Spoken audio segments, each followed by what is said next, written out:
What a better way to celebrate Halloween than planning out a wedding?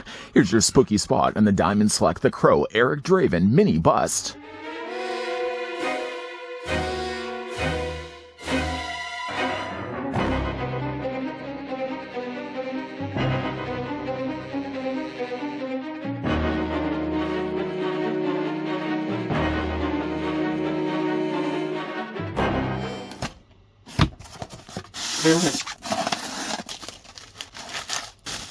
The Crow is a tale of young musician Eric Draven, who along with his fiancée is murdered on the eve of their Halloween wedding. Exactly 1 year after their deaths, Eric is risen from the grave by a mysterious crow to seek out his killers and force them to answer for their crimes. This 1/6 scale mini bust of Eric Draven is based on his appearance in The Crow and is made of high-quality resin and features detailed sculpting and paint applications. It is limited to 3,000 pieces worldwide and comes packaged with a numbered certificate of authenticity. It was designed by Cesar and sculpted by Rocco Taramella. Guess it's not a bad day to look at a good statue.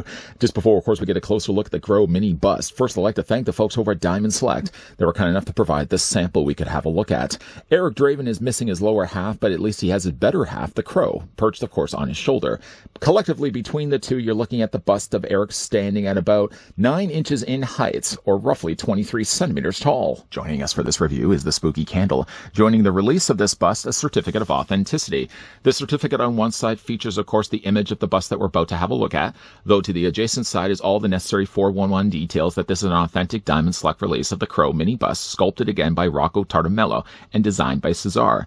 Of course, of the limited run of 3,000 only available worldwide, this happens to be 0664. It would have been perfect if it was 0666.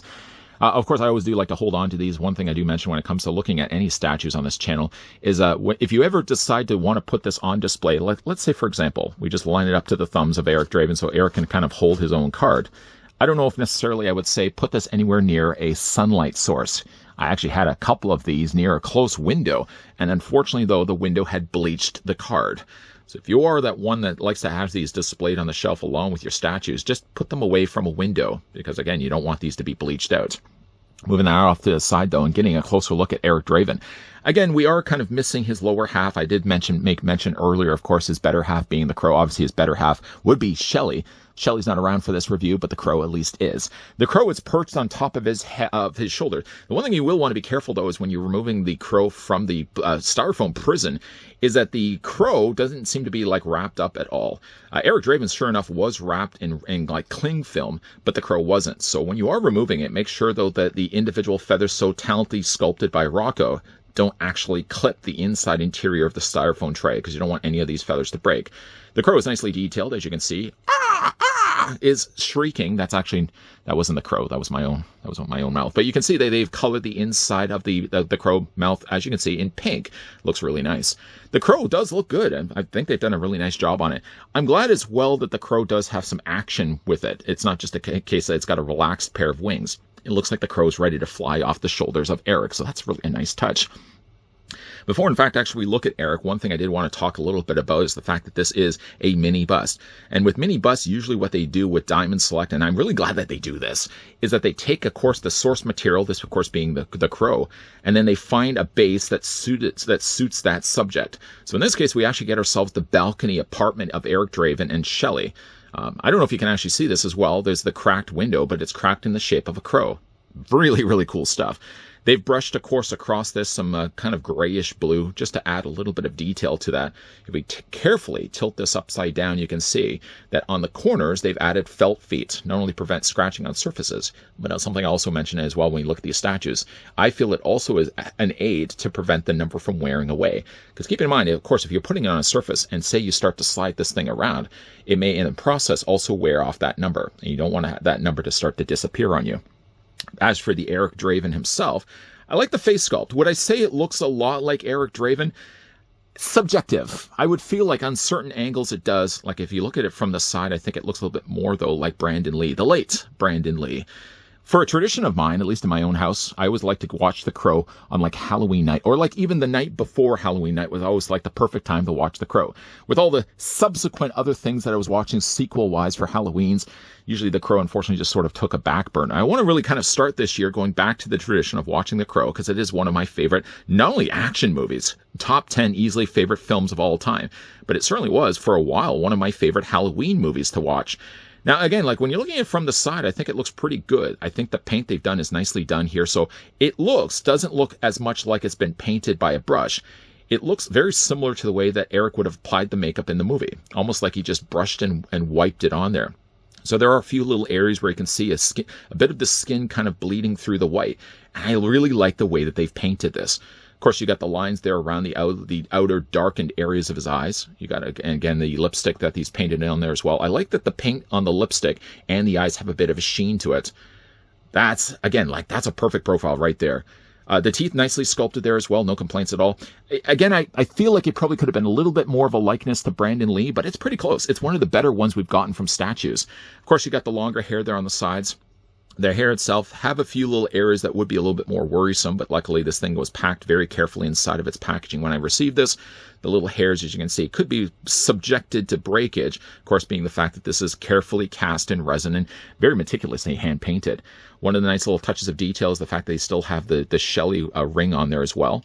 Of course, he's got all the rips and tears that he develops over the time of having the suit on, taped up down below here in his abdomen. He's got, of course, the long jacket. The jacket isn't so long, obviously, because, I mean, it's meeting in the middle. You only get really just the straps of the jacket draping down the back. All the rest of the tail of the jacket for his trench coat has completely disappeared. The jacket is nicely done. I feel like maybe they could have added a little bit more of a wet look to the jacket, so I mean, from the front, it does have a bit of a sheen. On the back, though, like I said, maybe it's just a few little drops of little beads of water or something like that. I don't know if that's something that they would ever consider, but I think that would kind of be fun if they would find a way to add like little droplets of water on there so it looks like the Crow's jacket is soaking wet. All in all, though, it's a nice looking, obviously it's a nice looking bust. The bust itself being made of resin, you just will want to be really careful when taking this thing out of packaging. Not only do you really have to worry about Eric Draven and the hopes of his survival throughout the course of the movie, but of course the whole survival of him existing in the movie is due to the Crow. You wouldn't want to really have these wings clipped. The wings on the Crow and the Crow as a whole looks really good on this release, and I'm glad that they had the chance to have a look at this. Whether during the spooky season or not, I mean, I don't think Crow necessarily is one that has to be relegated during the Hallows season if it's one that you like to watch all year round. And you know, again, like I used to watch The Crow quite regularly, always the night before Halloween or sometimes even Halloween night. And it's been, I don't know, like at least the last couple of years, it's just been dismissed altogether in favor of other Halloween movies. I need to really go back to the idea of watching The Crow. Not only, again, one of my favorite Halloween traditions at one point, but one of my all-time favorite movies as well. Diamond Select, I think, has done a service not only to Eric Draven, but also as well to fans of The Crow.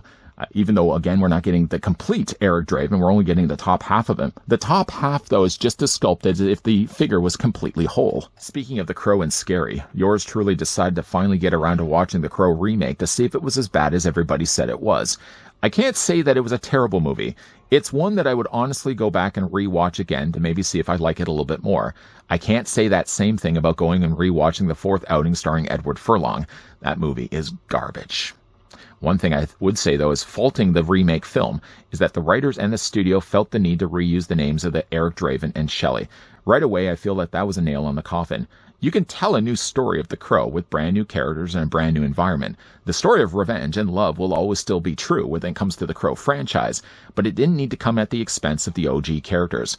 I mean, Bill Skarsgård was a fine Eric, but he's nowhere near the levels of Brandon Lee. That's a tall leather jacket to fill, and you'll never beat the classic. The original Crow film is still one of my all-time favorite films, top 5 easily, and even though it has taken a sidelined for all the other Halloween movies that I tend to watch during the Hallows season, perhaps now seeing how good Diamond has given a tribute to Brandon Lee here and Eric Draven might now remind me it's prime time to go back and have that as a Halloween classic again, where I watch the original. Maybe even the second one. The first and the second Crows are still superior films, then it sort of took a downward spiral. The third is okay. The fourth is terrible, though. What's your favorite Crow film? Do I even really need to ask? Let me know down below in the comment section. It's probably just going to be the original one. Although, again, like the second one, City of Angels, is a fine film. It's not the original, but it's still a good sequel. Big thank you once again to the folks over at Diamond Select that did provide this sample of the brand new Crow Eric Draven mini bust. I mean, for the top half of what we get from Eric Draven, it's a nicely sculpted piece, once again, from the very talented artist behind the scenes, Rocco Tartamello. And of course, we also got as well a really neat looking perched crow that's on the shoulder of Eric. Careful though when removing the statue out of its styrofoam tray, as carefully as this may have been packaged by Diamond. You don't want to quickly be removing this. You really don't want to be quickly removing any resin bust out of their styrofoam trays, just for the risk that something stays behind. And probably what it would have stayed behind was one of the wings from the crow. All in all, though, a nice looking piece, well painted. Like I said, and also adding the additional balcony apartment is one way that they've also incorporated some of the elements from the film. Head to toe, or I guess head to balcony, it's one of the best crow statues we've gotten from Diamond Select. If you guys did enjoy this video, do it a solid, throw it a like. You guys want to stick around for more so? I hope so. Even though we are wrapping up things right now for the original Eric Draven, the best. You'll never beat the classic. We are going to have a couple of more spooky spots coming your way during the rest, at least, of Spottober before we wrap up the remainder of this month. So make sure, of course, you're keeping your ghoulish peepers peeled to this channel. And as always, thanks for watching. See you guys next time.